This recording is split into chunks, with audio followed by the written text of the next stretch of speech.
The single dad rushed his boss to the hospital. Then she wrote his name on the form. The moment my boss collapsed in front of everyone, I forgot she was my boss. I forgot about the emails she had sent at midnight, the impossible deadlines, the meetings where she could silence an entire room with one look. All I could see was a woman lying on the office floor, struggling to breathe. "Call an ambulance," I shouted. Everyone froze, except me. I ran toward her, dropped to my knees, and caught her head before it hit the floor. Her eyes opened for just a second. She looked directly at me and whispered, "Don't let me go." "I won't," I promised. I had no idea that those 3 words were about to change both our lives. My name is Daniel, and at 34, I was a single father to my 8-year-old daughter, Lily. My entire world revolved around her. Every morning, I made her breakfast, packed her lunch, fixed her hair when she let me, and drove her to school before heading to work. I wasn't exactly living the dream. I worked as an executive assistant at a large marketing company, and my boss, Victoria Hayes, was the kind of woman people were afraid to disappoint. She was brilliant, beautiful, confident, and intimidating. She also had a reputation for being impossible to please, and unfortunately for me, I was usually the person closest to the blast radius. "Daniel, where is the Henderson report?" "On your desk." "And the presentation?" "Already sent to your email." "The revised numbers?" "In the attachment." She would stare at me for 2 seconds. "Good." Then she'd walk away. That was Victoria. No small talk, no unnecessary smiles, personal conversations. Until that Monday morning. I was standing outside her office when I heard something fall. Then silence. "Hayes?" I opened the door.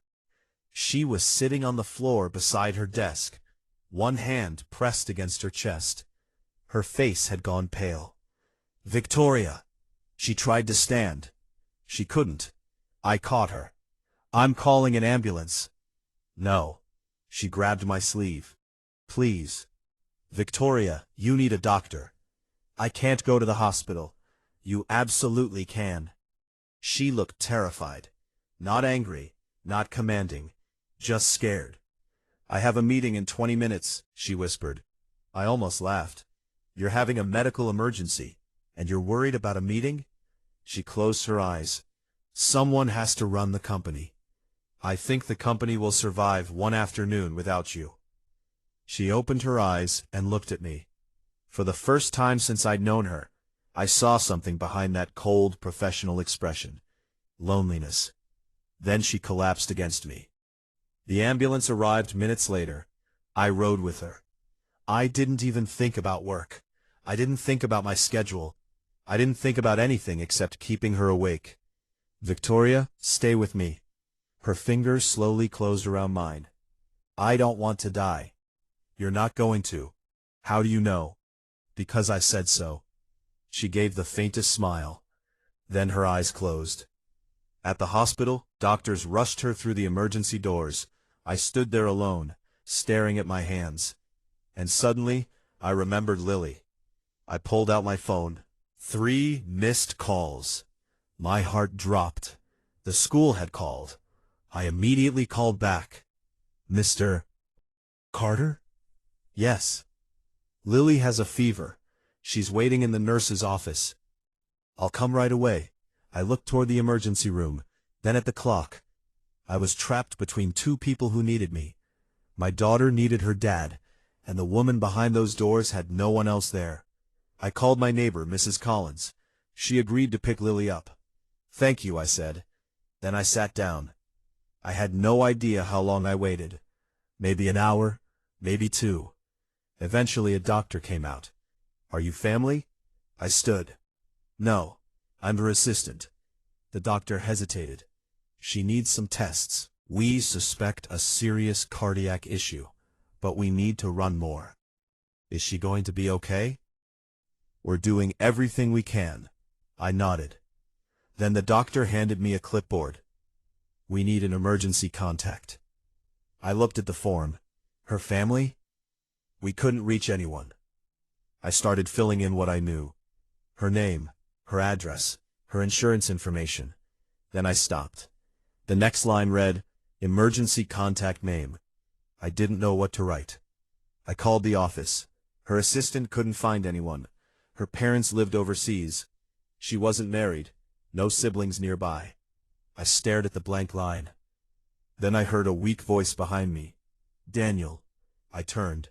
Victoria was being pushed down the hallway in a wheelchair. Her face was pale, but she was awake. "What are you doing here?" she asked. "Waiting for you. You should be with your daughter. I arranged for someone to stay with her." She looked at me for a long moment. Then her eyes dropped to the form in my hand. "Give me that." "Victoria, you need to rest."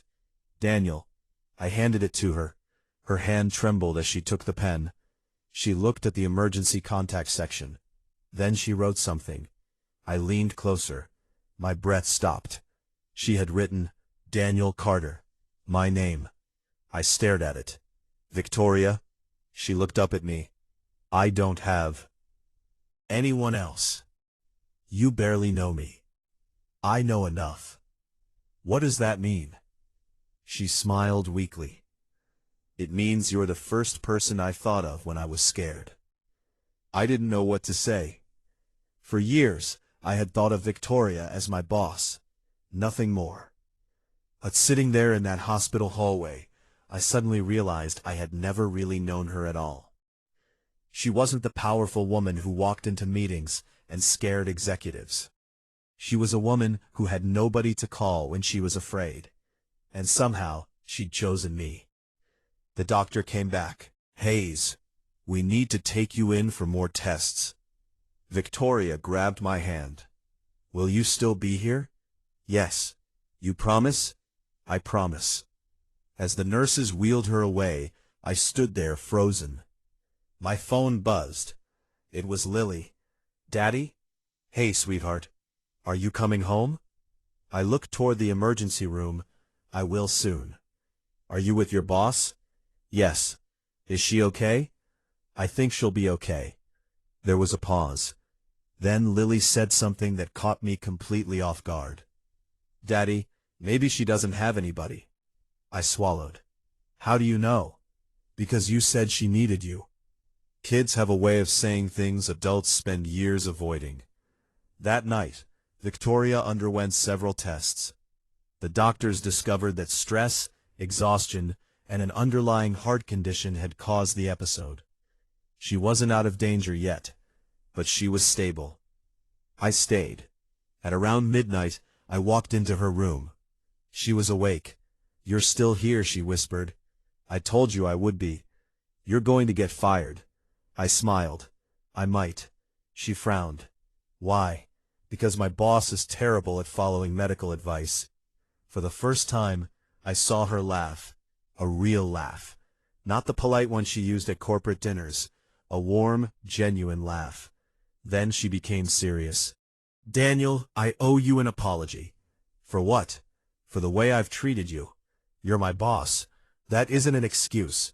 She looked out the window. "I've been alone for a long time." I said nothing.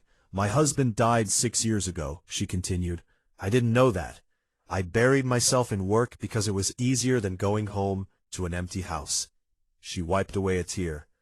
"Eventually, I forgot how to be a person outside that office." I sat beside her. "You don't have to do that anymore." She looked at me. "Why?" "Because people need people." She smiled. "And you?" "I have Lily. Your daughter. She's my reason for everything." Victoria nodded. "I'd like to meet her someday." "You probably will." "Really?" "She's already asking questions about you." Victoria smiled. "What kind of questions?" "She wants to know why her dad's boss is so scary." Victoria laughed again. "I am not scary. You made 3 grown executives cry last Tuesday. They were incompetent." I laughed. She laughed too. And for the first time, the hospital room didn't feel so cold. The next morning, Victoria was scheduled for another procedure. Before they took her away, she reached for my hand. "Daniel?" "Yes?" "If something happens?" "Nothing is going to happen." She squeezed my fingers. "Thank you for staying." I leaned closer. You don't have to thank me. I do. Then she whispered something I never expected. You made me feel like I mattered. I couldn't answer. Because somehow, she had made me feel the same way. The procedure went well. 2 days later, Victoria was sitting up in bed, and Lily finally came to visit. She walked into the room holding a small paper bag.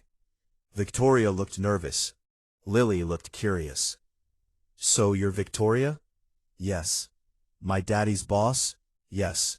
Victoria smiled. I was. Lily tilted her head.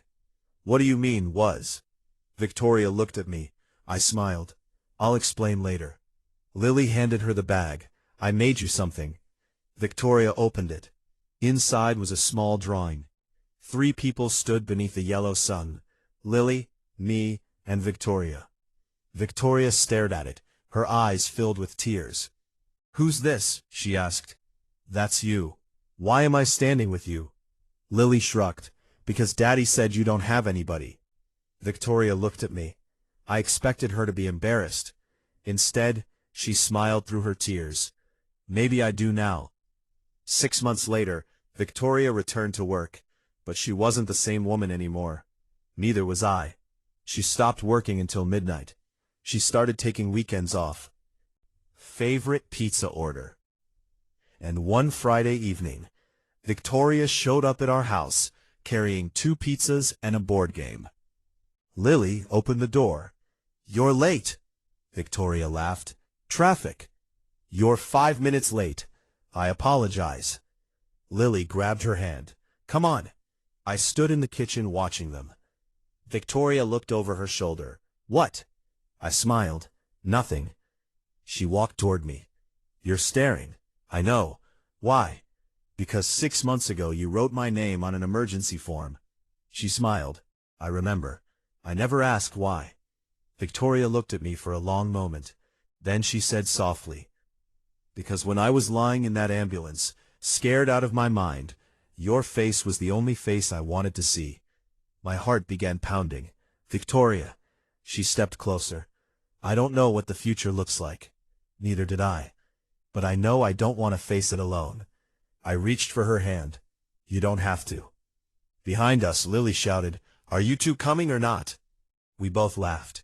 Victoria squeezed my hand, and as I looked at the woman who had once been my impossible boss, I realized something.